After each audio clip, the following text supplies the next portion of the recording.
Hello, അപ്പോൾ പുതിയൊരു വീഡിയോയിലേക്ക് എല്ലാവർക്കും സ്വാഗതം. കഴിഞ്ഞ ദിവസം നമ്മൾ ഇൻസ്റ്റാഗ്രാമിൽ ചെയ്ത ഒരു നഴ്സിംഗ് Q&Aയിൽ ഒരുപാട് പേര് ചോദിച്ചിട്ടുള്ള ഒരു കാര്യമായിരുന്നു ഈ സ്പെഷ്യലിസ്റ്റ് നഴ്സിംഗ് പോസ്റ്റിലേക്കുള്ള വേക്കൻസീസ് എങ്ങനെയാണ് നമുക്ക് കണ്ടുപിടിക്കാൻ പറ്റുന്നത് എന്നുള്ളത്. അപ്പോൾ ഇന്നത്തെ വീഡിയോയിൽ ഞാനതൊന്ന് കാണിച്ചു തരാം, എങ്ങനെയാണ് ഡിഫറെൻ്റ് ആയിട്ടുള്ള ക്ലിനിക്കൽ അല്ലെങ്കിൽ non clinical specialist nursing jobs നമുക്ക് കണ്ടുപിടിക്കുക എന്നുള്ളത്. നമ്മുടെ നഴ്സ് എഡ്യൂക്കേറ്റർ, റിസർച്ച് നഴ്സ് അല്ലെങ്കിൽ ഇൻഫെക്ഷൻ കൺട്രോൾ നഴ്സ്, അങ്ങനെയുള്ള എല്ലാ സ്പെഷ്യലിസ്റ്റ് നഴ്സിൻ്റെയും വേക്കൻസീസ് നമുക്ക് കണ്ടുപിടിക്കാൻ പറ്റുന്ന ഒരു സൈറ്റ് ഉണ്ട്. അപ്പോൾ വീഡിയോയിലേക്ക് പോകുന്നതിന് മുമ്പ് എന്നെ അറിയാത്തവർക്കൊന്ന് പരിചയപ്പെടുത്താം. എൻ്റെ പേര് നിഖിൽ. ഞാൻ UK NHSൽ നഴ്സ് എഡ്യൂക്കേറ്റർ ആയിട്ട് വർക്ക് ചെയ്യുകയാണ്. അപ്പോൾ നിങ്ങൾ ഈ വീഡിയോ കണ്ടിട്ട് ഈ വീഡിയോ ഏതെങ്കിലും ഒരു രീതിയിൽ നിങ്ങൾക്ക് യൂസ്ഫുൾ ആണ് എന്ന് തോന്നുകയാണെങ്കിൽ വീഡിയോ ഒന്ന് ലൈക്ക് ചെയ്യുക, ഷെയർ ചെയ്യുക, ഒന്ന് കമൻറ്റ് ചെയ്തേക്കുക. ആ കമൻറ്റ്സ് ആയിരിക്കും എനിക്ക് ഇതേപോലുള്ള വീഡിയോസ് വീണ്ടും ചെയ്യാനുള്ള മോട്ടിവേഷൻ. ഞാൻ സ്ക്രീൻ ഷെയർ ചെയ്യുന്നതിന് മുമ്പ് ഒരു കാര്യം കൂടെ പറയാം. നിങ്ങൾ സ്പെഷ്യലിസ്റ്റ് നഴ്സിൻ്റെ പോസ്റ്റ് നോക്കുന്നത് നിങ്ങളിപ്പോൾ കറൻ്റ്ലി വർക്ക് ചെയ്യുന്ന ട്രസ്റ്റിൽ തന്നെയാണെങ്കിൽ നിങ്ങൾക്ക് ഡയറക്റ്റ്ലി ട്രസ്റ്റിൻ്റെ വെബ്സൈറ്റിൽ കയറി അതിൽ ജോബ്സ് അല്ലെങ്കിൽ കറണ്ട് വേക്കൻസീസ് അല്ലെങ്കിൽ വർക്ക് വിത്ത് അസ് എന്നുള്ള ഓപ്ഷനിൽ ക്ലിക്ക് ചെയ്ത് കഴിഞ്ഞാൽ നിങ്ങളുടെ ട്രസ്റ്റിൽ ഇപ്പം വേക്കൻ്റ് ആയിട്ടുള്ള പോസ്റ്റുകളെല്ലാം അതിൽ കാണിക്കും. നിങ്ങൾക്ക് അതിലൂടെ ഡയറക്റ്റ്ലി അപ്ലൈ ചെയ്യാൻ പറ്റുന്നതാണ്. അതല്ല, നിങ്ങളൊരു വേറെ ഏതെങ്കിലും ഒരു ട്രസ്റ്റിലേക്ക് മൂവ് ചെയ്യാനാണ് പ്ലാൻ, അപ്പോൾ നിങ്ങൾ UK വേറെ ഏതെങ്കിലും ഒരു NHS ട്രസ്റ്റിലാണ് ജോബ് സെർച്ച് ചെയ്യുന്നതെങ്കിൽ എന്താണ് ചെയ്യേണ്ടതെന്നുള്ളത് ഞാനിപ്പോൾ സ്ക്രീൻ ഷെയർ ചെയ്തിട്ട് കാണിച്ചു തരാം. ട്രാക്ക് ജോബ്സ് എന്ന സൈറ്റിലാണ് നമ്മൾ ഈ വേക്കൻസീസ് സെർച്ച് ചെയ്യുന്നത്. അപ്പോൾ ഗൂഗിളിൽ പോയി ട്രാക്ക് ജോബ്സ് എന്ന് ടൈപ്പ് ചെയ്ത് സെർച്ച് ക്ലിക്ക് ചെയ്ത് താഴേക്ക് സ്ക്രോൾ ഡൗൺ ചെയ്യുമ്പോഴേക്കും ഇത് ഇങ്ങനൊരു ഓപ്ഷൻ കാണാം നിങ്ങൾക്ക്, track.jobs എന്ന് പറഞ്ഞിട്ട്. അത് സെലക്ട് ചെയ്യുക. അത് സെലക്ട് ചെയ്ത് നെക്സ്റ്റ് പേജിൽ വീണ്ടും താഴേക്ക് പോകുമ്പോഴേക്ക് healthjobs.uk എന്നുള്ളൊരു ഓപ്ഷൻ ഉണ്ടാവും. അവിടെ ക്ലിക്ക് ചെയ്യണം.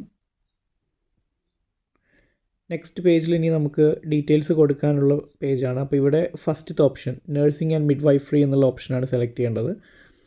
ഇനി വീണ്ടും അടുത്ത പേജിലേക്ക് പോകുമ്പോഴേക്ക് അവിടെ നമ്മൾ കൂടുതൽ സ്പെസിഫിക് ആയിട്ടുള്ള ഡീറ്റെയിൽസ് കൊടുക്കണം. അപ്പോൾ ഫസ്റ്റിലുള്ള ആ സ്പേസിൽ ഞാൻ ജസ്റ്റ് നേഴ്സ് എന്ന് മാത്രം ടൈപ്പ് ചെയ്യാണ്. ഇനി താഴേക്ക് വരുമ്പോഴേക്ക് ഏത് ഒക്യുപ്പേഷനാണെന്ന് ചോദിക്കുന്നുണ്ട്. അപ്പോൾ ഇവിടെയാണ് നമ്മൾ വേണ്ട സ്പെഷ്യലിസ്റ്റ് ജോബ് ഏതാണെന്ന് വെച്ചാൽ അത് സെലക്ട് ചെയ്യേണ്ടത്.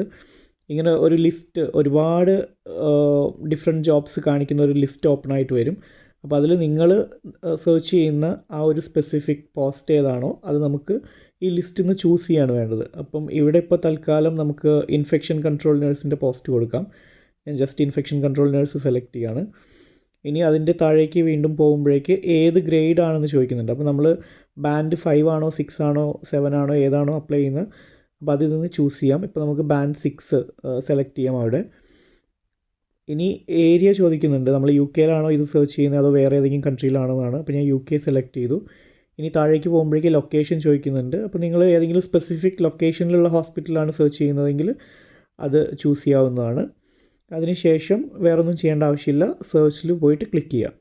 സെർച്ചിൽ ക്ലിക്ക് ചെയ്യുമ്പോഴേക്കും അടുത്ത പേജിൽ നിങ്ങൾക്ക് കാണാം UK NHS അവൈലബിൾ ആയിട്ടുള്ള ഇൻഫെക്ഷൻ കൺട്രോൾ നഴ്സിൻ്റെ വേക്കൻറ്റ് പോസ്റ്റുകളെല്ലാം ഇതിൽ കാണിക്കുന്നുണ്ട്. നമ്മൾ ബാൻഡ് 6 സെലക്ട് ചെയ്തതുകൊണ്ട് ബാൻഡ് 6 പോസ്റ്റുകളാണ് ഇവിടെ കാണിക്കുന്നത്. റൈറ്റ് സൈഡിൽ നിങ്ങൾക്ക് കാണാം ഏത് NHS ട്രസ്റ്റ് ആണെന്ന് കാണിക്കുന്നുണ്ട്. ലെഫ്റ്റ് സൈഡിൽ അതിൻ്റെ ഡീറ്റെയിൽസും കാണിക്കുന്നുണ്ട്. അപ്പോൾ നമുക്കിപ്പോൾ ഇതിൽ ഏതെങ്കിലും ഒരു ഹോസ്പിറ്റലിൽ ക്ലിക്ക് ചെയ്ത് നോക്കാം. അപ്പോൾ ഞാൻ ഫസ്റ്റിലെ ഓപ്ഷനിൽ ക്ലിക്ക് ചെയ്യുകയാണ്. ഇതിൽ ക്ലിക്ക് ചെയ്യുമ്പോഴേക്ക് ജോബ് സമ്മറി എന്നും പറഞ്ഞ് ഡീറ്റെയിൽഡ് ആയിട്ട് ആ പോസ്റ്റിനെ കുറിച്ച് എല്ലാം കാണിക്കുന്നുണ്ട്. അപ്പോൾ അപ്ലൈ ചെയ്യുന്നതിന് മുമ്പ് ജസ്റ്റ് എല്ലാ ഡീറ്റെയിൽസും ഒന്ന് വായിച്ച് നോക്കണം. ഇതിൽ കണ്ടാൽ അറിയാം നമുക്ക് കോൺട്രാക്റ്റ് ആണോ അതോ പെർമനൻറ്റ് ജോബാണോ, ഇത് പാർട്ട് ടൈം ആണോ ഫുൾ ടൈം ആണോ, സാലറി സ്കെയിൽ എന്താണ്, അങ്ങനെയുള്ള ഈ ജോബ് ആപ്ലിക്കേഷൻ ക്ലോസ് ചെയ്യുന്ന ഡേറ്റ്, അങ്ങനെ എല്ലാം ഇതിൽ കാണിക്കും. പിന്നെ നിങ്ങൾക്ക് മെയിൻ ജോബ് റെസ്പോൺസിബിലിറ്റീസ് എന്തായിരിക്കും, ജോബ് ഡിസ്ക്രിപ്ഷൻ എന്താണ്, ഈ ഒരു NHS ട്രസ്റ്റിനെ കുറിച്ചുള്ളൊരു ഡിസ്ക്രിപ്ഷൻ അതിലുണ്ടായിരിക്കും. പിന്നെ ഈ പോസ്റ്റിലേക്ക് അപ്ലൈ ചെയ്യാൻ നിങ്ങൾ ആവശ്യമായിട്ടുള്ള ക്രൈറ്റീരിയ എന്താണ്, എന്തൊക്കെ ക്വാളിഫിക്കേഷൻ നിങ്ങൾക്ക് വേണം, അങ്ങനെയുള്ള എല്ലാ ഡീറ്റെയിൽസും ഈ ഒരു അഡ്വർടൈസ്മെൻറ്റിൽ തന്നെ ഉണ്ടാവും. അപ്പോൾ ജസ്റ്റ് എല്ലാം ഒന്ന് വായിച്ച് നോക്കുക. കണ്ടോ ഇവിടെ കൊടുത്തിട്ടുണ്ട് personal specific qualification, essential criteria, decide criteria എല്ലാം കൊടുത്തിട്ടുണ്ട്. അപ്പോൾ ജസ്റ്റ് വായിച്ചതിന് ശേഷം നിങ്ങൾ ഈ ക്രൈറ്റീരിയ മീറ്റ് ചെയ്യുന്നുണ്ടോയെന്ന് ഇവിടെ നമുക്ക് നോക്കാവുന്നതാണ്. ഇനി ഈ പേജിൻ്റെ ഏറ്റവും താഴേക്ക് വരുമ്പോഴേക്കും ഇവിടെ അപ്ലൈ ഓൺലൈൻ നൗ എന്ന് പറഞ്ഞിട്ടുള്ള ഓപ്ഷൻ കാണാം. അതിൽ ക്ലിക്ക് ചെയ്ത് കഴിഞ്ഞാൽ ആപ്ലിക്കേഷൻ ഫോം ഓപ്പൺ ആവും. ആപ്ലിക്കേഷൻ ഫോം ജസ്റ്റ് ഒന്ന് വായിച്ച് നോക്കിയിട്ട് അതിൽ ചോദിക്കുന്ന ഡീറ്റെയിൽസ് ഫില്ല് ചെയ്ത് കൊടുത്ത് ലാസ്റ്റ് സബ്മിറ്റ് ചെയ്താൽ അപ്ലൈ ചെയ്യാവുന്നതേ ഉള്ളൂ. അത്ര ഈസിയാണിത്.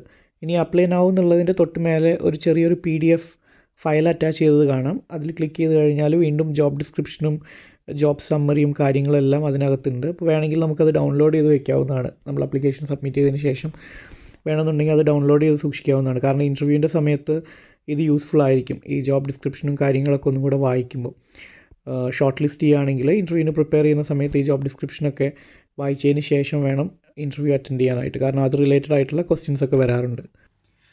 അപ്പോൾ ഇത്രയേ ഉള്ളൂ. ഈ ഒരു പ്രോസസ്സ് ഇത്രയും എളുപ്പമാണ്. ഇതൊട്ടും ഡിഫിക്കൾട്ടൊന്നുമല്ല ഒരു ജോബ് കണ്ടുപിടിക്കുക എന്നുള്ളത്.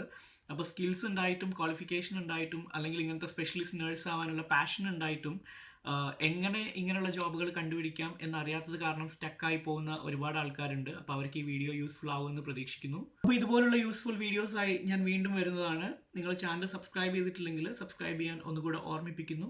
Thanks for watching.